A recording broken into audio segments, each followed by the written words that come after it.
Yeah, so Old Life, we were called the, the Online Publishers Association.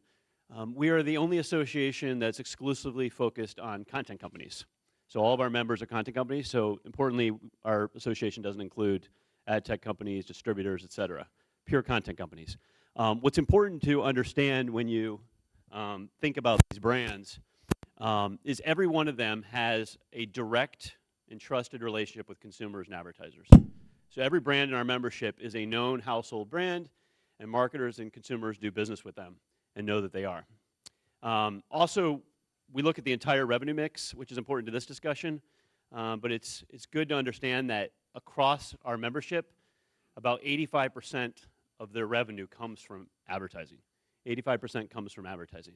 And the brands up there, you can see we've actually grown from about 40 some members to doubled in size to 75 in the past 2 years. But those brands include new companies, old companies, native digital companies, the Washington Post, New York Times, ESPN, Texas Tribune, so all sorts of brands.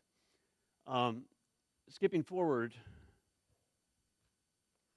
there we go. Just to frame this discussion, I said 85% of our revenue comes from advertising. Kinsey referenced this earlier today, that the Times revenue growth had all come from non-advertising. If you look at the past 5 years, all of the growth which our industry talks about in digital advertising, which is about 15 to 20% per year, all of that growth has gone to intermediaries, which includes ad tech companies, and it's gone to very large distributors, Google, Facebook being the obvious ones, Twitter to a lesser extent. And so what these companies have in common, though, is they have enormous wealth of data. And they're able to collect that data and see most of the web in a way that an individual content company or publisher can't do. They see most of the web. And that is a great strength. And the content companies have been relatively flat over the past 5 years, represented in the red. And Jed talked a lot about all the elements of that bucket. So I like to just kind of simplify the problem around the word trust. If you simplify digital media and you just think about what makes digital media thrive, there's really 3 stakeholders that matter. There's the consumer, we get that. There's the advertiser that subsidizes much of this content, and then there's the publisher, and you all understand that role. And it's the fair value exchange and the trust between those 3 stakeholders that makes digital media work. And I know in this room we think about trust in terms of editorial integrity journalism, but for this discussion, I mean the confidence you're going to get what you expect in return. So when Jeff describes what Vice Media does, absolutely, that's the cool factor. What BuzzFeed does, what The Onion does, what the Times, the Washington Post do. There's an expectation of value. And all the parties in that chain right now are in a crisis of trust, I would call it. Jed described a lot of the marketing issues. Skipping towards ad blocking, which is part of our topic here, there's been this need to, when advertising revenue hasn't been growing, there's been this need for a publisher to pay for the journalists and the entertainment. And so, yes, they've been adding more and more ads to the pages, trying to find new ways to get more revenue out of a web page, leading to more and more clutter, more and more data collection, and ultimately a loss in audience goodwill.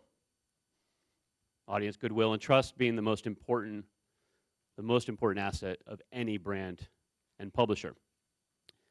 There's a stat that we've been tracking for about 4 years now, and probably the best source of it is Nielsen. They put out a trust in advertising report every year.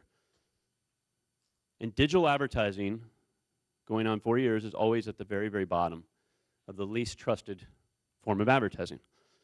And I'm the digital guy telling you this. So you've got television, newspapers, magazines above it, and down at the bottom you've got native, mobile, social. So you have an issue of trust in digital advertising with consumers. Fairly logical how we got to this problem of ad blocking. If you paid attention for the last 5 years, it's very simple how we got here. And so now consumers are boycotting all ads. This is one page view. You've seen stuff like this before. This is one page view on one website.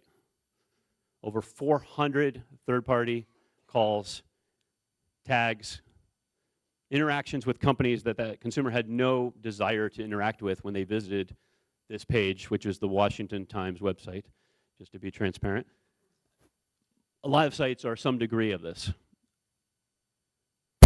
And that, everybody gets focused on the privacy piece. I talk a lot about privacy and consumer trust, but that introduces all sorts of, that complexity introduces all sorts of vulnerability.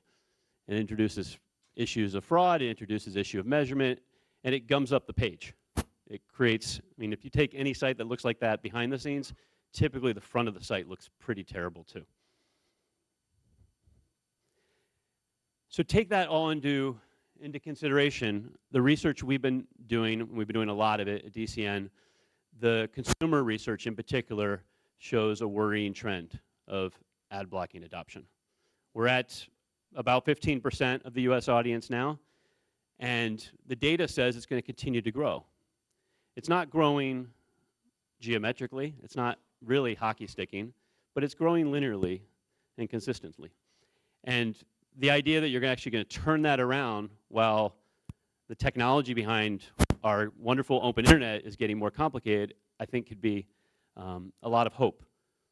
And so I think we, as an industry, need to assume at this point that there's this loss of consumer trust, and the solution to it is going to be some form of ad blocking.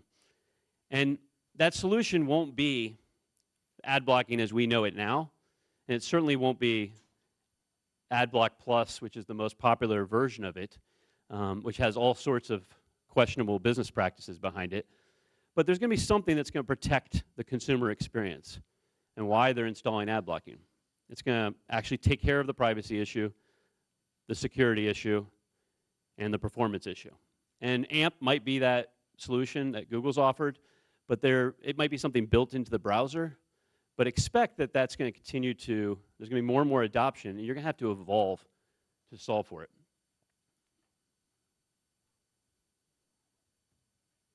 So the provocative challenge here is to flip this around and think about that audience as an opportunity. There is 45 million people now, and growing, in America that are using an ad blocker, that have said, I'm out.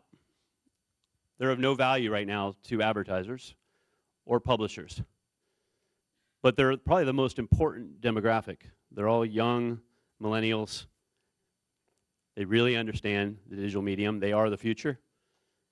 And they all want high-quality journalism. They all want great entertainment. And so they're the most likely to give your attention, the most likely to say, okay, if you have a better experience to offer me, I will opt back in to these new terms. And that's really the opportunity here. And it is, I'm not exaggerating when I say I think it really is a unicorn opportunity to find a way to rethink your value proposition to this audience. And it might not be just about advertising, but you'll adjust the new terms of the deal. Last point I'm going to make. In terms of doing that, obviously 100% focus on the consumers. We do need to rid as much as we can, and I think the people in this room can help here, and I think Dan Gilmore did a great job covering this a couple weeks ago in a piece he wrote. We need to purge the marketplace of what I call the trust parasites. These are companies that are actually taking out more than they're putting in. Dan focused, I think, on Facebook, which has incredible value to our ecosystem, so don't misread this point. But he focused specifically on the way they're able to collect data across the entire web, and that publishers should push back on that sort of data collection, and also should demand better data in return for their content. I don't know how that's going to evolve, but the point is we need to be smarter about what this technology is doing and how that value exchange is happening, particularly around first-party versus third-party data. I'll stop there.